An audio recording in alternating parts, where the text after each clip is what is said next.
I'd like to issue a trigger warning. In this story you're about to hear, there are several references to child essay and other horrific forms of abuse. Viewer discretion is greatly advised. As for my disclaimer, as I always say, I have no clue what is fact or fiction, truth or just gossip and hearsay, but what I do is take all that I've heard and read in books and interviews and present them to you in story form and cautionary tales, like today's story. She was born to music royalty, but raised in a storm. Bobbi Kristina Brown wasn't just the daughter of Whitney Houston, she was a girl whose cries were drowned out by fame, addiction, and generational trauma. And in the end, she died in the exact same way her mother did, alone, silent, in a bathtub.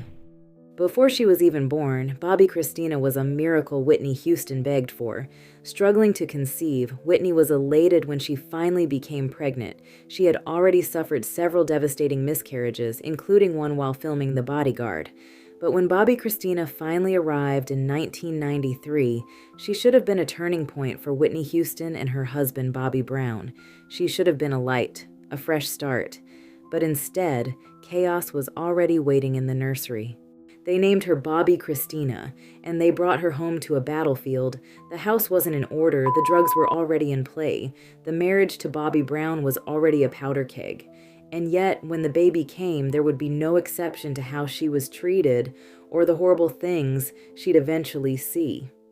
According to a family friend named Aunt Bay, she revealed that soon after Whitney gave birth to Bobbi Kristina, she immediately became negligent.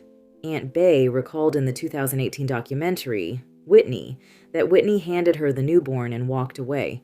She revealed that Whitney came up to her, hunched over in pain but also noticeably distant in regards to the baby, and wearily said, "Aunt Bay, can you bathe her?" Then Whitney disappeared and didn't return. She'd gone on a drug binge. She didn't come back for months. Bobbi Kristina spent her first few months in someone else's arms, and the home she returned to, it was chaos.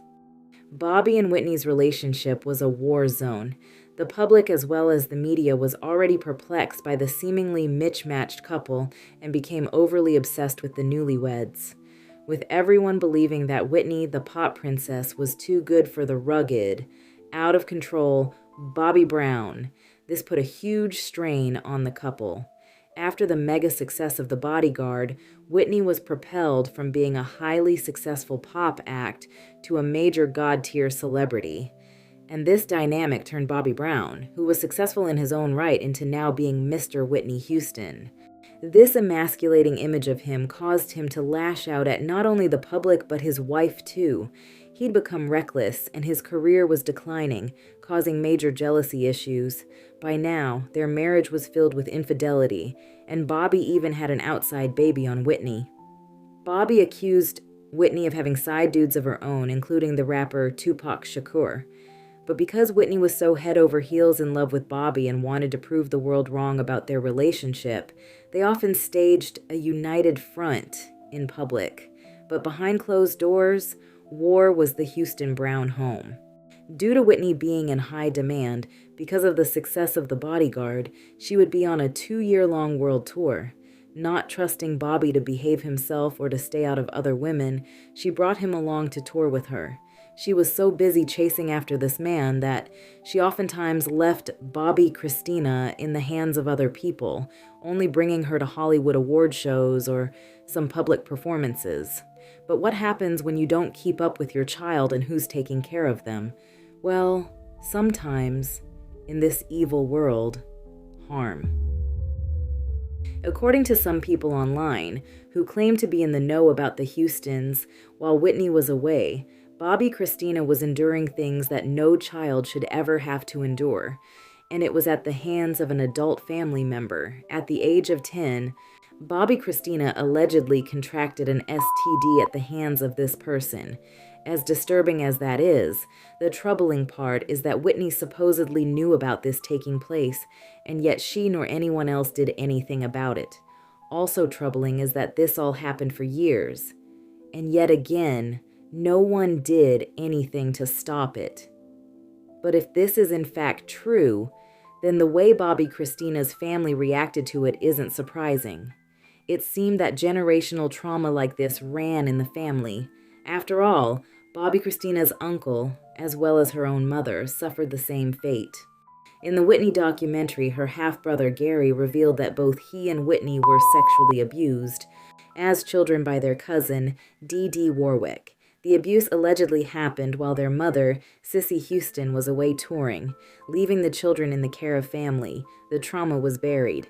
After this was revealed, Sissy and Dionne Warwick denied the allegations and said they were shocked. But, to many, the pain was already written in Whitney's voice, her behavior, her decline. And when trauma goes untreated, it spreads. Whitney may have loved Bobbi Kristina with her whole heart, but her pain made her reckless. These traumatic experiences, never fully confronted, hung in the air like ghosts.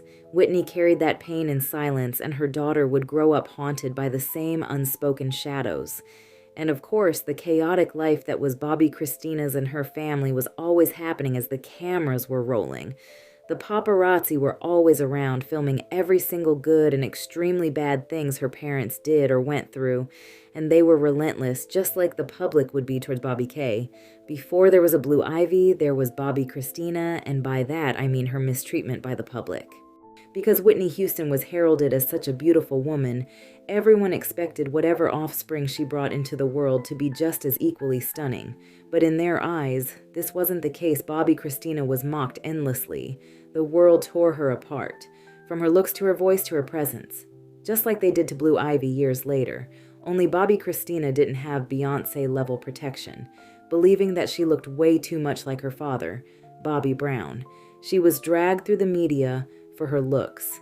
The gap in her teeth, her protruding forehead, her dark skin color was all things subject to ridicule for this child. She hadn't even had a chance to go through the awkward teen stage and grow into herself, because all of her childhood and teenage flaws were for the world to see and to judge. A black girl born into pain, laughed at by a world that refused to see her innocence. She had to endure the public ridicule, and yet home was no refuge. Home life with her parents, whenever they were actually home, was a battlefield. Bobbi Kristina grew up watching them fight. Bobbi spit in Whitney's face, spray-painted evil, sinister eyes across their walls, and tore up their family photos. There was no safety, no peace, only trauma, masquerading as love. Obviously, these situations, her parents' neglect, the infighting, the public mocking, and wild, inappropriate Hollywood lifestyle would take a toll on her self-esteem. She soon would find escape in the only ways that she'd ever been accustomed to, the same methods her parents and uncles used: drugs. For years, Bobbi Kristina witnessed her family, mainly her parents, act an embarrassing fool off of using substances, so she indulged. And as her mother, who was supposed to steer her in the right direction, Whitney didn't seem to mind. Maybe it was because of her own trauma or lack of a caring mother that Whitney didn't want to be just a mother. She wanted to be her daughter's best friend. And that sounds sweet until you realize what that actually meant. Doing drugs together, laughing off inappropriate behavior, allowing Bobbi Kristina to have an older live-in boyfriend while still a teen, letting trauma seep into every wall of their home. Whitney indulged in all of that with her daughter, and this only caused more trauma, more boundaries that were crossed, and more setting of generational curses. According to the book Whitney and Kristina, trouble had already taken root years before in catastrophic ways. By age 14, the book claims she was already deep in addiction. Before her 15th birthday, Bobbi Kristina was reportedly placed in a psychiatric facility after a frightening incident. She had allegedly tried to slash her wrists and stab her own mother. Then came the public photos. Bobbi Kristina, just a teenager, snorting cocaine, her life spiraling in public before she even turned 18. She entered rehab shortly after, but the damage had already begun and would only get worse. Because Bobbi Kristina was often left alone or without her parents, she found love, or what she thought was love, in the strangest of places. Nick Gordon, a man raised like her brother but treated like her partner, would play a pivotal role in Chrissy's life. in both profound and deadly ways. Nick Gordon and Bobbi Kristina met in school. She was just 9. He was 12. Over time, their friendship deepened, and there were always rumors that Whitney had adopted Nick when he was about 12 years old. And despite these public claims that he was taken in by Whitney Houston at a young age, the truth is a little different. When Nick turned 18, he found himself homeless, kicked out by his mother and stepfather. Unsure of what to do next, he considered joining the military, but Whitney and Chrissy didn't want that, so Whitney opened her doors and her heart and invited him to live with them.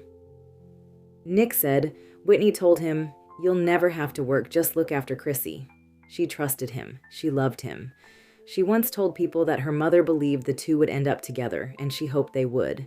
Living in Whitney's world came with privileges Nick had never known. He walked red carpets, attended premieres, partied at pre-Grammy galas, appeared in music videos, and traveled the world. To him, Whitney was more than a mentor. She was a mother figure, and he called her mom. He claimed they smoked weed and drank together, but Whitney had rules.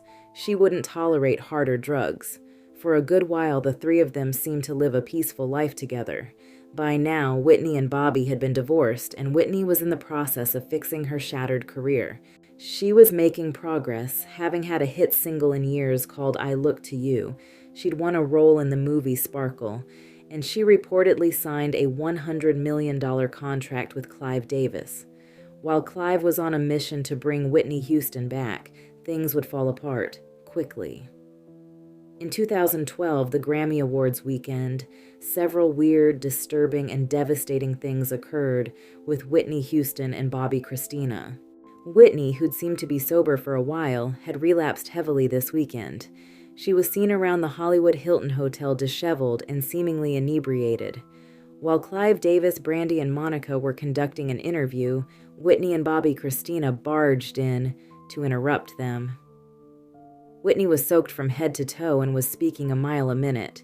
She sneakingly handed Brandy a note while trying to explain to Clive and Monica why she was drenched. Some say that Whitney said she almost drowned that day. Others aren't exactly sure what she said, but what's speculated is that something disturbing was happening behind the scenes, and in only a few more hours, it would be revealed. I speak more about this eerie situation in this video here. But Whitney continued her wild weekend.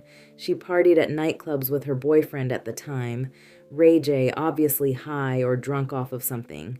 She got into a fistfight with aspiring X Factor singer Stacey Francis, and to cap off her night, she went on stage with singer Kelly Price and sang "Jesus Loves Me" for what would be the final time. What many don't know or talk about enough is the eerie similarities between mother and daughter. Literally the day before, Bobbi Kristina was found unconscious, lying face down in a bathtub. Whitney, noticing the floor of the hotel room was flooding as water seeped from under the bathroom door, sprang up and saw her baby girl in the tub. Whitney quickly pulled her up to revive her, essentially saving her life, and none of this was reported. No one knew about this. Obviously, help was needed, but with all the suspicious activity happening, as well as illegal substances being used, perhaps they all wanted to keep law enforcement at bay. Bobbi Kristina survived, but the symbolism would soon become impossible to ignore, because only a few short hours later, her mother, the Whitney Houston, would be gone, and in the same exact manner. On February 11th, 2012, Whitney Houston was found dead in the bathtub of her hotel room. Found lying face down, her death was ruled an accidental drowning due to substance abuse as well as cardiac arrest. Seeing her mother's body being carted off sent Bobbi Kristina into a full mental breakdown. She was so hysterical that she had to be taken to a hospital for stress and anxiety. Even though the two women had a rocky, toxic relationship, they loved each other dearly. Bobbi Kristina was the daughter Whitney never thought she'd have, and Whitney was Chrissy's role model, for good or bad. And without her, she'd never be the same. After Whitney died, Bobbi Kristina unraveled. She leaned into the only love that hadn't abandoned her yet, Nick Gordon, The two began dating. At first, Chrissy denied it to her father. She claimed they were just close, just comforting each other through grief. But eventually, they admitted the truth. They had kissed one night while drinking, felt confused, even called it weird at first. But since they weren't legally related, they decided it wasn't wrong. The media called it incest. They called it love. When the Houston family launched their reality show, The Houstons, on our own, Chrissy confessed to Bobbi later that she did it because she feared being cut off financially. Though she was Whitney's sole heir, Sissy and Pat Houston went to court to restrict her access to the estate. Sissy allegedly didn't want her granddaughter receiving too much too soon. Meanwhile, Nick was angry. Whitney had left him nothing in her will. He wanted to be compensated like the other family members on the show. Chrissy made it happen. For him. She always tried to please him. But the show was a mess. It portrayed them as both siblings and drug users. Chrissy appeared to be under the influence in several episodes. Sissy Houston hated how her granddaughter was portrayed. And when the family refused to pay Nick more money, the show was canceled. Somewhere in the chaos, the relationship turned violent. The drug use escalated. The abuse worsened. But the media never caught on. And as much as he claimed to love Chrissy and Whitney, in the aftermath of her passing, Nick changed. The once loving brother figure turned lover, turned into a monster. Because he knew that her family dynamic was strained and how she didn't have much of a relationship with her father, Nick took advantage of that. Now that she was truly alone, he took over everything. He controlled her, abused her, oftentimes calling her ugly and stupid, and he enabled her addictions. People begged her to walk away, but by then, she had already learned that chaos was love, and that love was pain, and pain can sometimes lead to death. It was the early hours of January 31st, 2015. The air in the Roswell townhouse was heavy, silent, but something awful had already happened. 4 people were inside: Bobbi Kristina, Nick Gordon, their friend Max Lomas, and Max's girlfriend, but by sunrise only one name would be in every headline: Bobbi Kristina Brown. Bobbi and Nick had fought again. According to those close to them, it wasn't just words. It was brutal, loud, violent, and people in the house heard it. It said Nick punched her, knocking out a tooth. Her lips were swollen, her mouth bruised. She had accused him of cheating, and something in him snapped, but no one called the police. They didn't stop it. The next morning, a cable technician came by the house for a routine job. Max Lomas let him in, but something felt off. He hadn't seen Bobbi Kristina all morning. He went to check on her, and that's when he found her, face down, unresponsive, floating in a bathtub. He screamed for Nick. Nick rushed in, tried to perform CPR, while Max called 911, but it was too late. She wasn't breathing. The paramedics arrived and rushed her to North Fulton Hospital.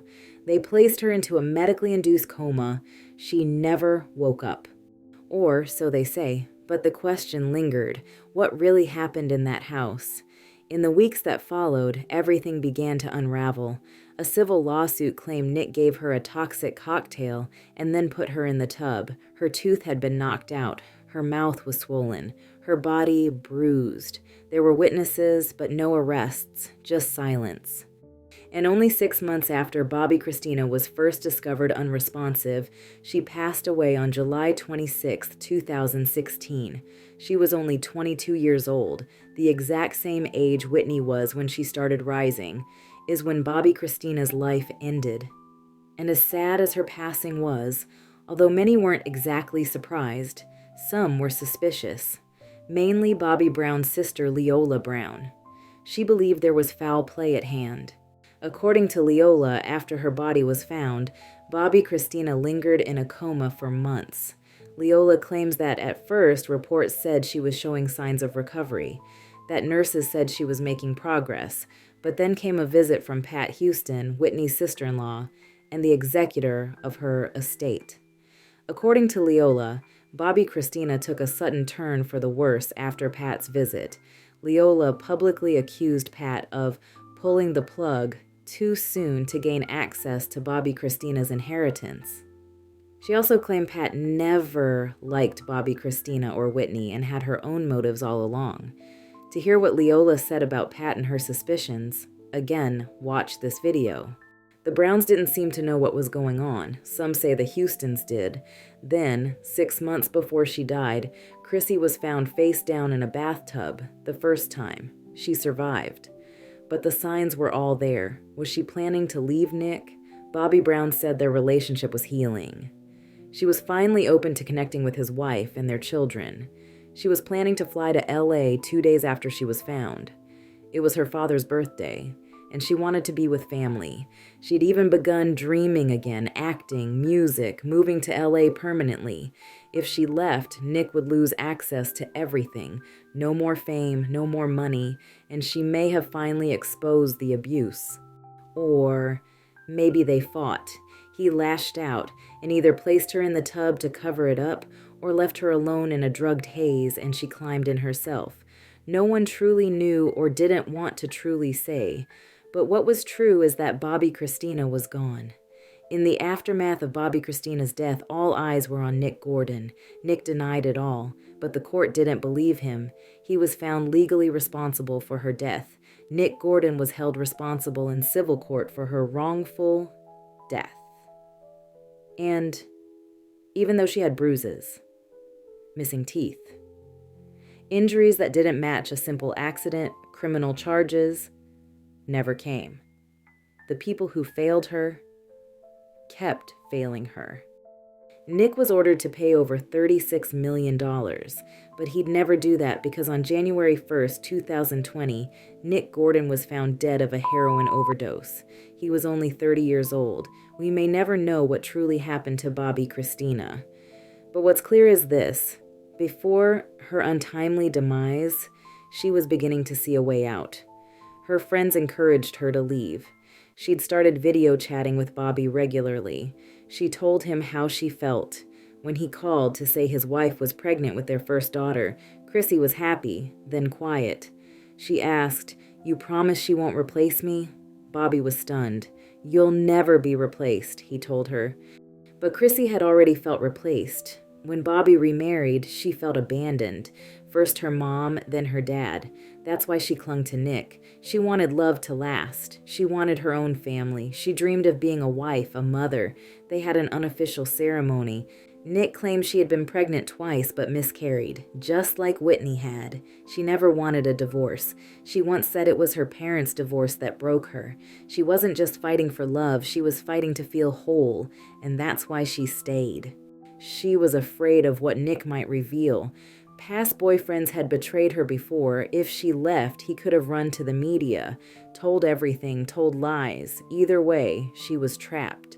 But by the end, Chrissy had begun to believe she deserved better. She was Whitney's daughter, the heir to a legend. And in those final days, I think she wanted to be more than a tragedy. She just never got the chance. Bobbi Kristina's light was snuffed out way too soon, and just like Whitney, she died in the water. But unlike her mother, Bobbi Kristina didn't have a chance to rise. Bobbi Kristina never got to grow into her own name. She was always Whitney's daughter, always troubled, always reduced to gossip headlines and tragic rumors. But behind the headlines was a girl who never stood a chance. A girl who saw too much, felt too much, and was never truly protected. Her story isn't just a tragedy. It's a warning that no matter how much prestige you may be born into, life can still find a way to bring you down if you let it. So lurkers, what do you think? Have you heard about any of these stories in regards to Bobbi Kristina? Do you think Nick Gordon is the one who harmed her? Do you think Whitney and Bobby are responsible for the tragic outcome of all of their lives? Did Bobbi Kristina ever stand a chance? Let me know down below.